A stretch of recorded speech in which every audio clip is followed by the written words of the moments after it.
रामेश्वरपुर ठारे द्वितीय अष्टपहरी नाम संकीर्तन 2 क्विंटाल चांदीर चमकुची आस्थान।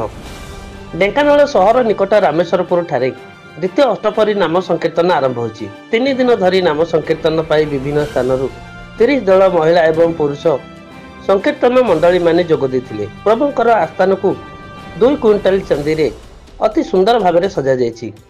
रामेश्वरपुर ग्रामवासी सहयोगरे यही कार्यक्रम अनुष्ठित होइछि। प्रत्येक दिन प्रसाद सेवन रही सकाळु संध्या पर्यंत लोक मानकर भीड़ देखा मिली। देखंतु किभली भाव अति सुंदर सुसज्जित भाव आस्थानटी सुनार विभिन्न अलंकार एठी साजसजा करा जायथिबार एही दृश्य। ढेंकानालରୁ महेश्वर साहଙ୍କ रिपोर्ट, दुर्गा न्यूज 24 ओडिया।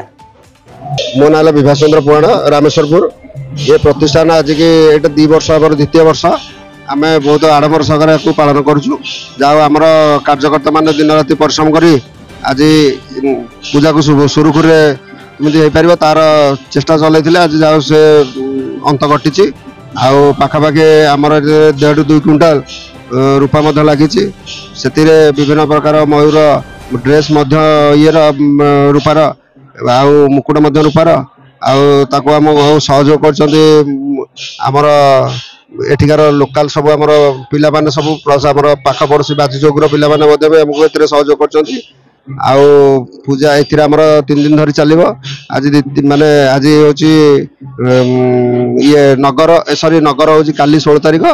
आज नाम यज्ञ ए पाखापाखि 3-4 हजार लोक खाଇବା व्यवस्था कराई। 3 दिन पर्यंत खाइबे लोक। आसंता काली नगर हम जहाँ हो पूजा वर्ष बहुत सुरुखुरे चली।